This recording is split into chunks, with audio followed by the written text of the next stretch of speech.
She said she needed space, but her girls' trip photos exposed her married ex, and I sent everything to his wife, watching their lives shatter one post at a time. My name is Ryan, I am 28, and right now I'm sitting here watching my ex-girlfriend's entire carefully built life explode all over the internet.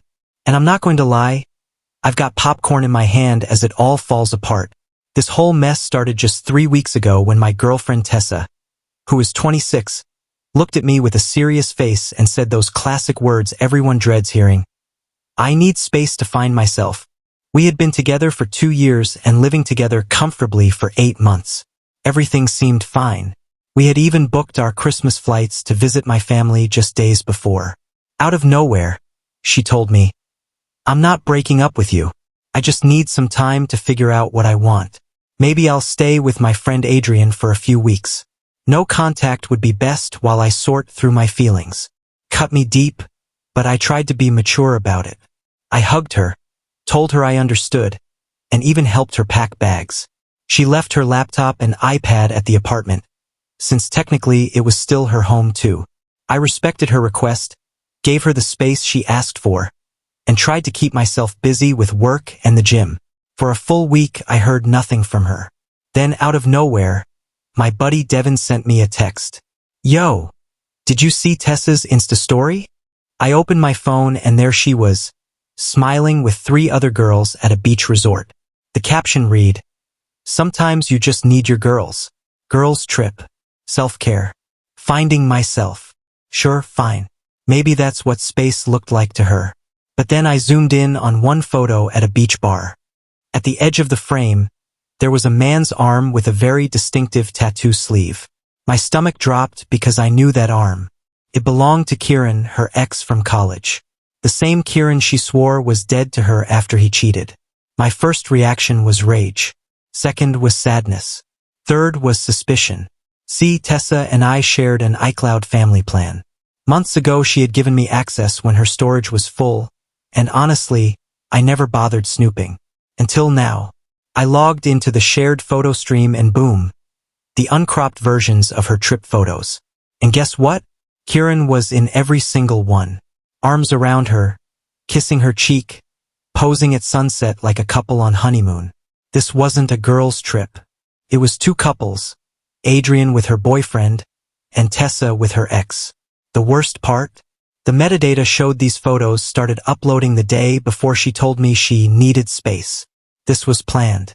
I took screenshots of everything. Instead of exploding, I chose the subtle nuclear route. On her public beach photo, I commented, "Great picture." Within minutes, she broke her own no-contact rule, texting me, "Thanks babe, miss you." That's when I remembered something important. Kieran wasn't just her ex. He was married. His wife, Bridget, a sweet kindergarten teacher who posted craft videos on TikTok. Took me 5 minutes to find her profile. I sent Bridget a simple message. "Hi, you don't know me, but I think you should see these photos from your husband's vacation." Then I attached every single screenshot with timestamps. By 8:15 that night, Kieran's Facebook status was gone.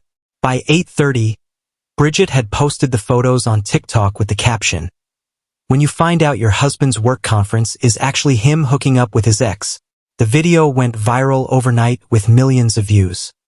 The comments were brutal. People called Bridget a queen for posting receipts so organized. Others tagged mutual friends. Some even commented, "Somebody check on Tessa. Her boyfriend doesn't know either." Except I did know. And I was sitting back watching the internet do its thing. The next morning, Tessa clearly hadn't seen the chaos yet. She posted another beach photo, this time with Kieran fully visible beside her. The caption read, "Paradise with my person." The comments section exploded. Strangers tagged each other saying, "Girl, your boyfriend is looking for you?" And, "Not the soft launch while your real boyfriend thinks you're having alone time." My personal favorite was, "Kieran's wife has entered the chat." Within an hour, she deleted the post, turned her Instagram private, and then went completely dark. My phone exploded with missed calls, 16 from Tessa, 12 from Adrian, and even unknown numbers trying to reach me. Her voicemails ranged from anger to begging. Ryan, what did you do? You had no right to involve his wife. You're ruining lives. Please, it's not what it looks like. But the truth was written all over those photos. Meanwhile, Bridget was busy uploading more TikToks. Part 2 was Ring camera footage showing Kieran leaving home with a suitcase saying, "Love you, babe. Going to miss you at the conference." Part 3 was screenshots of credit card statements showing resort charges. Part 4 was her serving divorce papers at the airport when he landed. The woman worked like a lawyer and a detective combined. The internet crowned her a legend. Adrian eventually called me using Tessa's phone. She tried to put the blame on me, saying I had destroyed everything. I told her plainly, I didn't destroy anything. Tessa chose to lie and cheat. Kieran chose to betray his wife. Both of them made this mess. All I did was make sure the truth reached the person who deserved to know. She had no comeback, just silence before hanging up. Then came a call that shocked me. Tessa's mom, Patricia. She and I always got along well, so I was unsure what to expect. But she was in tears, apologizing to me. Ryan, I'm so sorry.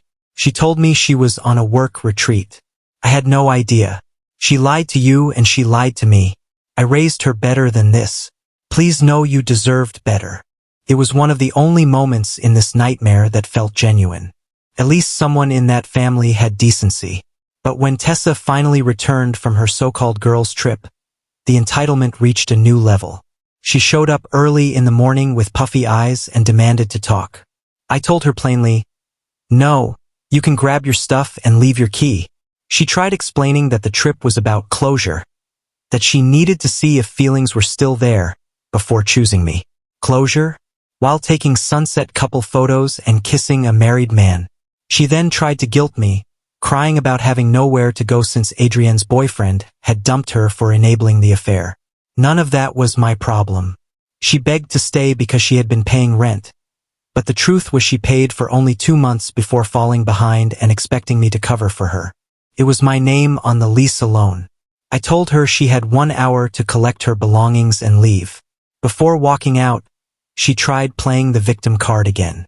She said HR at her job had gotten involved because clients saw the viral TikToks and didn't want to be associated with her.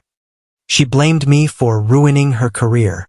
I told her calmly, "You ruined your own career when you chose to cheat with a married man in public while lying to me." She stormed out sobbing, but not before sending me insane Venmo requests for emotional damages, furniture costs, and even defamation compensation. I declined them all without a second thought. But she didn't stop. She went online, posting on Facebook about how I controlled her, spied on her, and violated her privacy by going through her photos.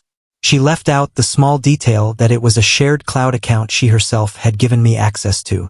Her mom commented publicly on that post, writing, "Tessa, stop. You cheated. Own your choices." Her own mother. The post was deleted within hours. Kieran even tried messaging me, saying, "Bro to bro, that was uncool. You destroyed my marriage." I nearly laughed. I told him, "You destroyed your marriage the moment you cheated. Don't blame me for your actions." He threatened to sue, but his lawyer told him he had no case. I blocked him immediately. Meanwhile, Bridget reached out to thank me for giving her the proof she needed to file for divorce. She told me the evidence made it a slam dunk, and that she appreciated my honesty. That woman had more strength in 1 week than Tessa and Kieran had in their entire relationship. In the weeks that followed, Tessa's life fell apart completely. Her marketing job gave her the choice to resign or be fired because clients refused to work with her. She tried sending me fake legal threats demanding $50,000 for emotional distress, which my cousin, a lawyer, laughed at. I literally sent her a picture of sand with the words, "Better spent here." The final blow came when I discovered old emails on her laptop, proving she had been in contact with Kieran for over 6 months. This wasn't some sudden reconnection. They had been plotting their reunion behind my back while I was paying rent, planning holidays, and supporting her financially. Every time she lied about girls' nights or visiting her sick grandmother, she was actually sneaking around with him. It was painful to read, but also liberating because it proved I wasn't crazy. I had always sensed something was wrong, and she had gaslit me into thinking I was paranoid. Eventually, Bridget's divorce was finalized. She took the house, the better car, and alimony. Kieran was left with nothing.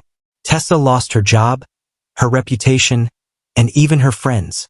Adrienne's boyfriend dumped her for covering up the affair, so Adrienne and Tessa ended up alone together. Misery loves company, I suppose. As for me, I chose to move forward. Therapy helped. I got a promotion at work. I redecorated my apartment so it no longer reminded me of her. And I even started dating again. My new girlfriend, Claire, knew about the viral story and saw it as a blessing in disguise, because it showed her I would never tolerate cheating or lies. She's a keeper. Tessa did try one last time to reach out.